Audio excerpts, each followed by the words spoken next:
गया है। हमारे साथ में वसीम रिजवी साहब मौजूद हैं, इनसे हम इस पूरे मामले पर जानने की कोशिश करेंगे। वसीम साहब, जिस तरीके का मसौदा तैयार किया गया है, ड्राफ्ट अपलोड कर दिया गया है, और सबसे बड़ी बात है कि कोई भी नियम कानून बनाने से पहले जनता की राय, जनता से मशवरा करने के लिए ये ड्राफ्ट अपलोड किया गया है। आपका रिएक्शन क्या है? देखिए, बढ़ती हुई आबादी सबसे बड़ी परेशानी तो हिंदुस्तान की है ही, इसको कोई डिनाई नहीं कर सकता। जब इस तरह का जनसंख्या नियंत्रण कानून आता है तो सबसे पहले विरोध उन सियासी पार्टियों का आता है जो कि मुस्लिम वोट बैंक की राजनीति करते हैं, और दूसरा उन मुल्लाओं का सबसे बड़ा रिएक्शन आता है कि जो कुकुर मुत्ते की तरह बढ़ती हुई मुस्लिम आबादी को एक साजिश के तहत बढ़वा रहे हैं।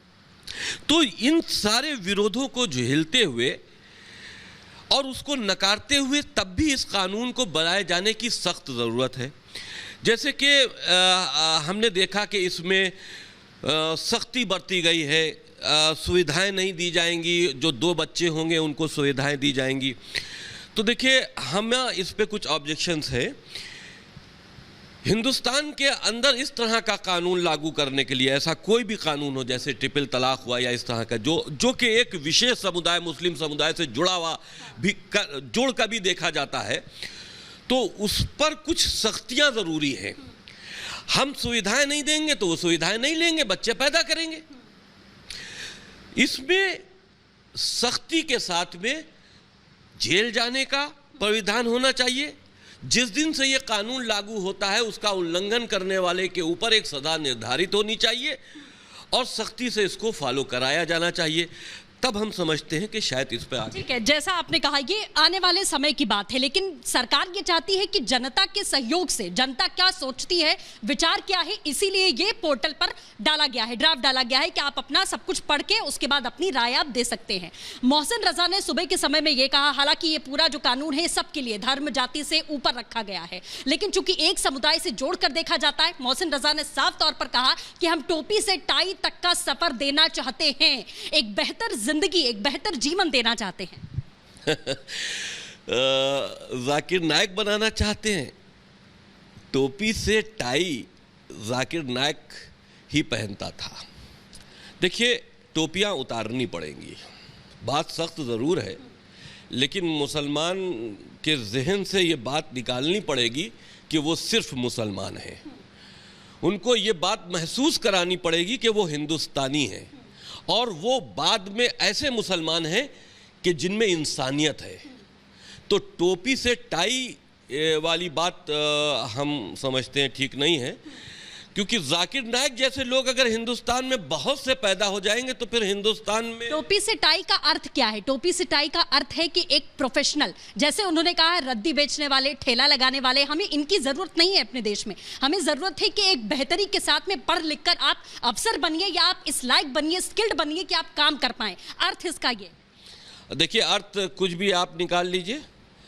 हम जहाँ तक ये समझते हैं, और जो मेरी रिसर्च है इस्लाम के ऊपर, मुसलमान अगर कि ये सोच कर कि वो मुसलमान है और तरक्की की तरफ बढ़ेगा तो वो जाकिर नायक जैसा ही मुसलमान बन जाएगा। उसको पहले तो ये सोचना पड़ेगा, टोपी उतारनी पड़ेगी और तब टाई की तरफ बढ़ना चाहिए उसको।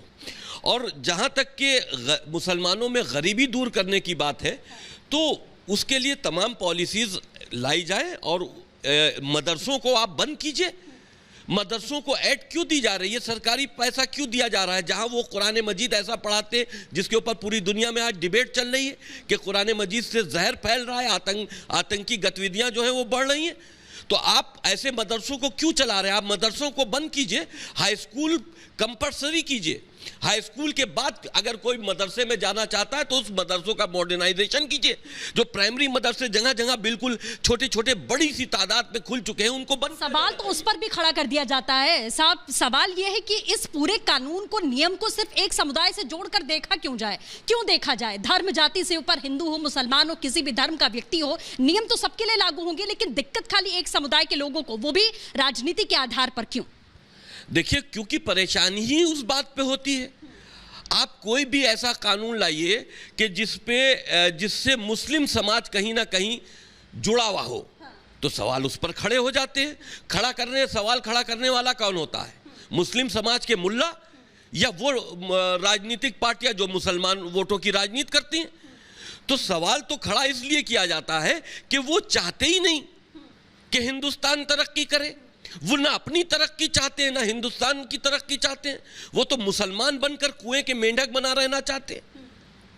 तो इसको तो दूर करना होगा। इसके लिए कौन सी पॉलिसी इख्तियार की जाएगी, ये देखने की जरूरत है। बिल्कुल, चलिए बात यूनिफॉर्म सिविल कोड की भी कर लेते हैं। लगातार जो हाईकोर्ट की तरफ से टिप्पणी की गई कि ये बेहतर सही समय है इसे इंप्लीमेंट करने का। एक देश एक कानून क्यों ना हो, इस पर भी बवाल मच गया, इस पर भी बहस छिड़ गई कि इसको भी अब किसी धर्म जाति समुदाय से देखकर आप देखिए। देखना यह पड़ेगा कि जब बहस होती है या बहस छिड़ती है तो बहस छेड़ने वाला कौन है। अपने आप नहीं जुड़ जाता मुसलमानों से कोई चीज। मुसलमानों के मुल्ला उसका विरोध करने आते हैं, तब इस बात को मुसलमान एक विशेष समुदाय से जोड़कर देखा जाने लगता है। क्यों आते हैं वो? जब एक राष्ट्रहित में बात हो रही है, सारे धर्म के लोग मान रहे हैं, तो उनको कोई आपत्ति नहीं है। सिर्फ एक विशेष समुदाय को ही क्यों आपत्ति हर चीज में हो जाती है? तो इसका मतलब वो कोई साजिश है उनके ज़हनों में, उनके एजुकेशनल इंस्टीट्यूटों में। वो क्यों बच्चों को इस तरह से तैयार कर रहे हैं कि वो हिंदुस्तान के लिए आगे चल के कोई खतरा बन जाए? तो जाहिर सी बात है, जब उनको लगता है कि हमारा कुछ मिशन फेल होने जा रहा है, अगर यूनिफॉर्म सिविल कोड लागू होता है तो बहुत सी ऐसी चीजें हैं जो शरीयत से टकराएंगी। तो वो नहीं चाहते, वो हिंदुस्तान में रहकर संविधान को मानने का ढकोसला करते हैं और शरीयत के कानून मानते हैं। हर घर के अंदर मुसलमानों में शरीयत के कानून के तहत फैसले होते हैं। वो तो जब बाहर निकलता है, झगड़ा बढ़ता है, पुलिस स्टेशन तक जाता है, तब संवैधानिक प्रक्रिया लागू होती है। वरना ज्यादातर मुसलमानों के घर में शरीयत के फैसले करके अपने मसले अपने आप तय कर लिए जाते हैं। तो ये चीजें गलत है।